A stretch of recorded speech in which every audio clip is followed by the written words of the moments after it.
Video Games Recon. Hello and welcome. My name is Nate from Video Games Recon, and in this video I'm going to be piloting a new series of videos I might be adding to my channel. Basically based on my more left field thoughts and opinions of things within the gaming industry. I guess it's what you'd call an editorial in journalism. Don't worry, I'm not going all highbrow and professional. It will still be my good old flying by the seat of the pants bullshit, acting like a bellend and struggling to make a coherent video. Now that I've pitched it to you so well, let's get into the first in this series of videos that at the moment I'm dubbing talking points. This one is probably quite a controversial episode, particularly if you're a Final Fantasy fan or are yourself hyped for Final Fantasy 15. Please keep in mind this is just my humble opinion, and thus is not gospel. So please don't rage out and lose your shit, instead feel free to have a rational conversation with me and others within the comment section. And to that end, I'd really like to hear people's opinions, particularly my subs, on whether this sort of video, not the subject matter, more if this type of video interests you. Anywho, without any further ado, let's do it to it. Okay, so let me set the scene. Where my story starts is back in the day, when I was a wee boy. I was introduced to this new game by my sister that I'd never heard anything about, and was nothing like anything I'd ever seen before. That game was Final Fantasy VII, and I was instantly transformed into a complete Final Fantasy fanboy.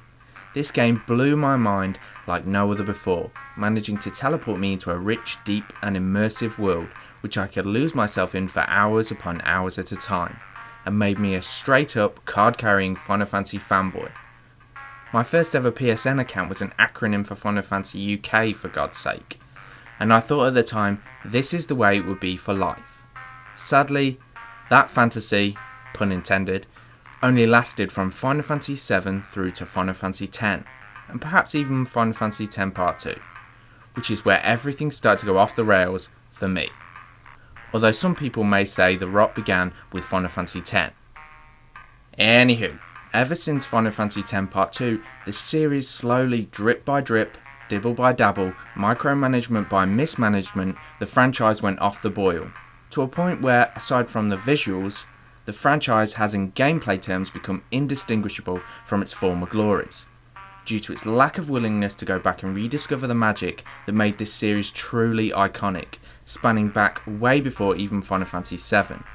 Due to this and the failure, at least critically, of Final Fantasy XIII and its cronies, the leadership at Square Enix has swayed even further away from its rich heritage in pursuit of an entirely new and perhaps more casual audience. Hence what Square hopes will be its new Onion Knight in shining armour, in Final Fantasy XV, so as to save the franchise from even more disrepute. And I'm sure in a very backwards way, if what we've seen so far is to be believed, it will at very least grant a reprieve from this desolation of its good hard-earned name, created by years of groundbreaking and unforgettable titles. And with that, not to discredit Final Fantasy XV, it looks like it will be great, even for a game under the, in my opinion, sacrosanct Final Fantasy number banner. However, there is a big but coming. Not that sort of but. That is, from what we can glean so far from the gameplay and battle system, is that it's essentially stolen from games like Devil May Cry, God of War, Bayonetta, or at the bare minimum a Xenoblade Chronicles X ripoff wearing a Final Fantasy skin. This for me is where I take umbrage. Yep, that's right, umbrage. I went there. As if not the Final Fantasy banner, then the number attached to a Final Fantasy title used to mean something, used to stand for something. A turn-based JRPG palatable for Western audiences with great story, engaging characters, game value-adding skill systems, immense story, sure fantastical, but made enough sense not to get lost, great side quests and mini-games, expansive worlds, strange events, and more. Now it just seems to stand for Square Enix's desperation to make a game that people won't hate. Sure, like I said, Final Fantasy XV looks and probably will be great, and will have many of the features previously discussed. But Final Fantasy at its core is a turn-based, or at least menu-based RPG, like 11, 12 and 14. And when an experiment or divergence from the norm was created, like Final Fantasy Tactics or Crisis Core, it will be given an extra name to its title, making it a spin-off, and not directly within the canon and benchmarks such as Final Fantasy 6, 7 and so on, making it much more agreeable to my tastes, as it isn't vouched for by Square as to the same formula and standard. Now you may well say things need to evolve, and that's a fair point, but for me evolve is the key word here, as this is something Final Fantasy has never known how to do, as the problem they've always had from title to title, instead of evolving and building upon previous work, they tend to throw the baby out with the bathwater and go back to the drawing board and build a new game from the ground up, failing to capitalise on the successes of previous games and learn from their mistakes. Instead, they tend to make a bunch of new successful ideas and mechanics and a bunch of new mistakes and failures to boot, which still often make great games, if flawed at times. Here's a few examples off the top of my head. Final Fantasy VIII taking itself too seriously, Final Fantasy IX an inferior card game to 8, Final Fantasy X's lack of world map and more linear nature. Keep in mind these are games that I rate as all-time classics and some of the best games ever. All are 9s or 10 out of 10s in my book. But by far the worst sin in terms of game evolution in recent times is chasing that shooty bang bang action game dollar bill, y'all. Which, to be fair, most of the gaming industry is guilty of to some degree, trying to mimic the success of action games like Call of Duty, Uncharted and so on, as we're led to believe that's where the money is, or at least was. Dumbing down their games and making them more action based, trying to appeal to as broad an audience as possible, in an attempt to attract the more casual gamer, which in turn alienates the very core audience who helped them become a behemoth of the gaming industry. Pun always intended. Don't get me wrong, I'm not a gaming snob and there's nothing wrong with action games. Actually, since the demise of the traditional RPG, the majority of games I've cut my teeth on these days, since being orphaned by Final Fantasy, are first-person shooters. And with that, what I tend to enjoy about these games, for example the Marmite that is Call of Duty, which seems to be both equally loved and hated by the gaming community, is that they are unashamedly what they are. Moorish, addictive, mindless twitch shooters with reward mechanics that after a few hours make you feel like a crack addict begging for one more hit and promising to yourself that this will be your last, even though to the detriment of your finite time on this earth you know it won't be. This is the only place where Square would do well to take a page out of Call of Duty's book, by making peace with what it is. Like for example its fucking carousel of changing combat systems, from ATB to paradigm systems to MMO combat, and back to the melee action hybrid which is expected to feature in Final Fantasy 15. It's enough to make a guy's head spin. Ever heard the phrase, if it ain't broke, don't fix it? When I get a game like Call of Duty, I know exactly what the formula will be. Sure, this in recent years has been to Call of Duty's detriment, as they've been criticised for not changing enough, whereas Final Fantasy seems to change at the drop of a hat. Game mechanics, game titles, the games themselves, and even whether an announced game will even exist anymore.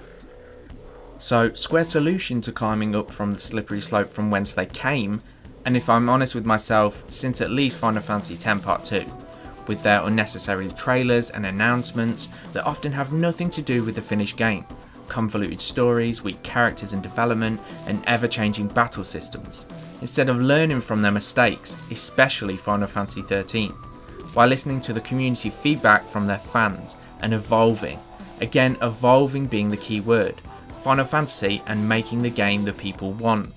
Final Fantasy VII Remake. Oh, excuse me. To put them back on top.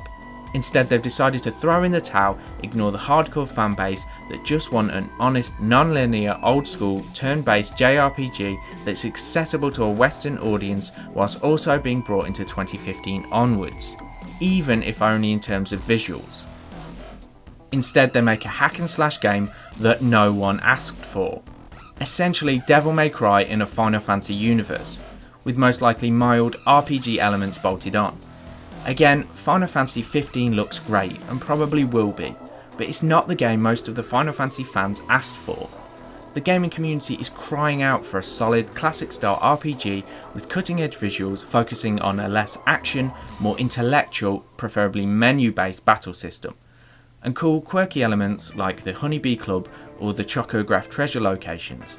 and amazing mini-games like 8's card game or 10's blitzball, and so on, but with 21st century visuals and an engaging but not mind-numbingly long or convoluted story.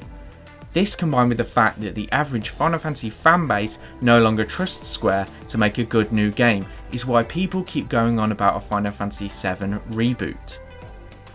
Put bluntly, I also no longer trust Square to make a new Final Fantasy equal to games like 7, 8, 9 or 10, and since 13 onwards, Square has pretty much lost me, and probably most of my generation and parallel generations 10 years either side of me, which is probably why they've pretty much abandoned us for the immediate future and focused on the Final Fantasy Will Cry and Project Zero, which looks like a merge of Final Fantasy Made Us Cry and Final Fantasy XII. So my only hope for the kind of Final Fantasy game I've been waiting for since Final Fantasy X is if they come to their senses and make a reboot of Final Fantasy VII. Or if an indie developer notices the massive gap in the market currently filled by nothing but Square's desperation and our disappointment, and makes an ode to games like the ilk of Chrono Trigger, Shadow Hearts or Final Fantasy VI or VII. But instead of developers rebooting this genre and creating a renaissance in RPGs, something akin to what space shooters and simulators seem to be going through at the moment, or just rebooting a previous Final Fantasy. Instead, I'm given another beautiful looking game I don't really want. Put simply, the reason I'm not hyped for Final Fantasy 15 is, as great as it may be, as a former die-hard fan, it's not the game me and people like me have been waiting for nearly 14 years. Want to make amends, Square Enix? Take my money and reboot Final Fantasy VII already, as I have no faith in you producing a new game that won't be either chasing that action game dollar or just plain old shit. Unfortunately, I know that there's fat chance of either of these things happening, but a man can dream. A man can dream.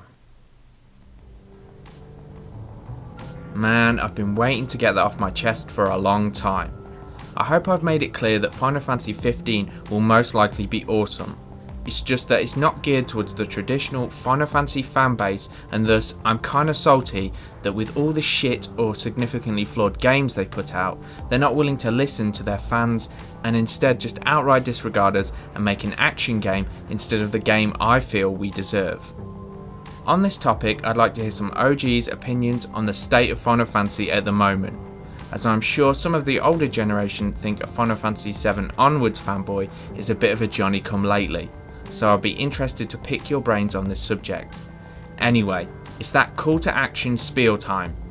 If you enjoyed this video, please like, share and subscribe for more BS of a similar nature. Thank you and goodbye.